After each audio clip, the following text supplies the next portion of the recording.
So hello everyone, we are going to be completing this first section of the course today on Elizabeth's court and parliament by finding out about events at the end of Elizabeth's reign in the 1590s and focusing on the rebellion from the Earl of Essex, which took place in the year 1601. So that's what we're going to learn about in the lesson today. So we are going to focus on the end of Elizabeth's reign today, and in the year 1601 a man called Robert Devereux, who was the Earl of Essex, rebelled against Queen Elizabeth I. And it's a really important event. And this picture here, which we're going to focus on a little bit later on in the lesson, shows the Earl of Essex being portrayed here in a book called Stories from English History. And it shows Queen Elizabeth I ordering the arrest of the Earl of Essex in 1601. So we can infer about Elizabeth's power here. We can infer the fact that she was in control of the situation, and we're going to assess what happened to Elizabeth's court in the 1590s and how much of a threat the rebellion from the Earl of Essex actually was in the year 1601, only 2 years before the end of Elizabeth's reign in the year 1603. So in this lesson, we are going to evaluate the significance of the rebellion of the Earl of Essex. We are going to make sure that we understand what that actually was, and then we're going to do a little bit of practice question work based on the rebellion of the Earl of Essex in 1601. Okay, so let's go. Okay, so England in the 1590s was quite interesting what happened. Mary Queen of Scots had been executed in 1587. England had defeated the Spanish in the Spanish Armada in 1588, what was a marvellous military victory. But by the 1590s, Elizabeth was approaching her 60s. England was in decline. There'd been war, plague, quite a lot of poverty still, the harvest failures. But probably what most significant to Elizabeth during this time was the death of 4 of her most important privy councillors. So Robert Dudley, the Earl of Leicester, and one of her favourites, died in 1588. Sir Francis Walsingham, who'd been in charge of the spy network, died in 1590. Christopher Hatton in 1591. And then her most trusted advisor, who'd been with her throughout her rule, William Cecil, died in 1598, which was a huge for Elizabeth. So we're going to study Essex's rebellion in 1681 and try and get some of the context around Essex's rebellion. This is kind of like a sign of the decline of her rule and the fact that things were starting to go wrong for Elizabeth during this time. And it really revolved around the main rivalry at court in the 1590s with the new younger politicians between Robert Cecil and Robert Devereux. So let's just take these two in a bit more detail. Robert Devereux, also known as the Earl of Essex, and we'll call him the Earl of Essex during this presentation. The Earl of Essex was appointed to Privy Council in 1593. He was actually the stepson of Robert Dudley, the Earl of Leicester. And then Robert Cecil, he was the other rival. He was appointed to the Privy Council in 1591. And Robert Cecil was the son, of course, of William Cecil, Elizabeth's really most trusted advisor. So these two were rivals. So let's look in a bit more detail. Robert Cecil here joined the Privy Council in 1591. Very shrewd, very wily politician, quite intelligent chap, a little bit more understated than the Earl of Essex. But a very important and significant politician during this time. And he was the one that negotiated the succession when towards the end of Elizabeth's life and the smooth transition to James becoming the King of England in 1603, King James I.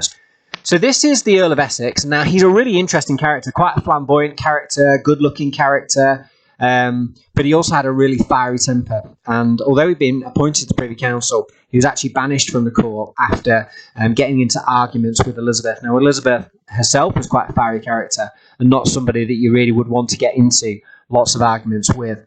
Elizabeth asked him to redeem himself by leading an army to defeat a rebellion in Ireland led by the Earl of Tyrone.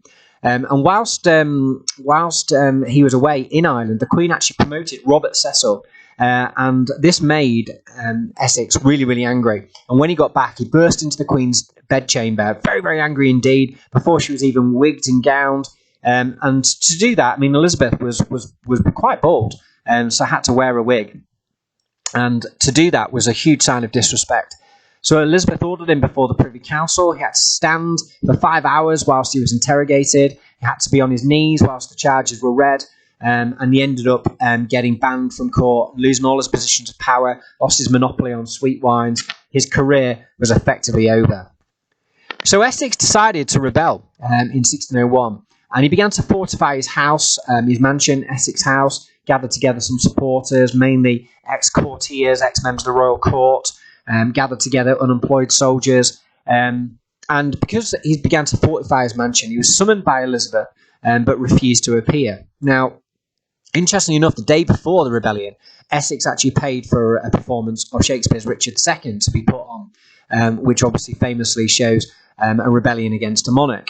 And it was said that Essex was trying to encourage people in London to believe that a rebellion against the monarch was necessary and possible. Really interesting tactic that. What happened is 4 Privy Councillors went to his mansion to arrest him. He captured them, locked them up as hostages, and he went with his forces to march into the centre of London to have a rebellion. Unfortunately for Essex, he underestimated Elizabeth's strength. The government was able to respond with force.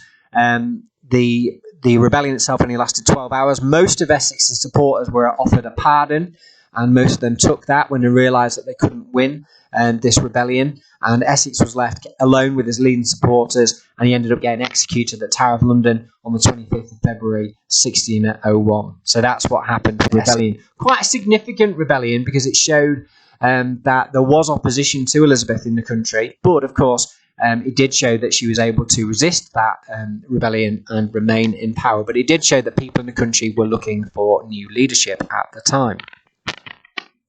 So what we're going to do now is we're going to have a look at just a few practice questions, and then you're going to complete these and hand them back in via assignments. So the first question, question 1, 8 marks, is an interpretations question. So you're going to have a look at this interpretation of the arrest of the Earl of Essex, and then you're going to use your own knowledge to think about how convincing that interpretation is. Remember, you don't write about the provenance of the source, which means who wrote it, when it was written, etc. You just need to write about how convincing it is using your own knowledge. So I put on here an example answer just to help you out a bit with this, because you're still getting used to these questions, and to help you in your thinking. So this now. And one of the key things to think about with these practice questions is to think about, what does the source not include? So is this convincing for finding out about the Earl of Essex and his whole career? Well, probably not, because it's just a snapshot in time. It doesn't tell us about his whole career. It doesn't tell us about his early years in the Privy Council, or when he went to put down a rebellion in Ireland, for example. So that's the kind of thing you need to think about within your answer.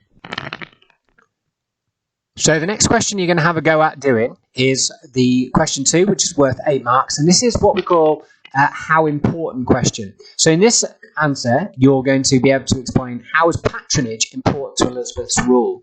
8 marks, 12 minutes. Now, patronage is the fact that Elizabeth was able to give out positions of power within her country, positions in, say, the House of Lords, or positions within her court, particularly the Privy Council. She was also able to give out things like monopolies as well. So just to help you and give you some ideas, these are some ideas you could talk about. The fact that she could appoint her Privy Council, the fact it helped her to control Parliament.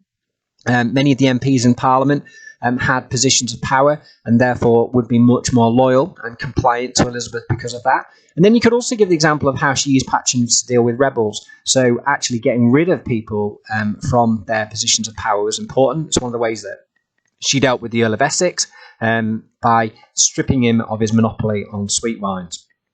So really, for this question, you need to talk about why it is significant, and you're probably going to look to give 3 examples of how patronage was important to Elizabeth's rule.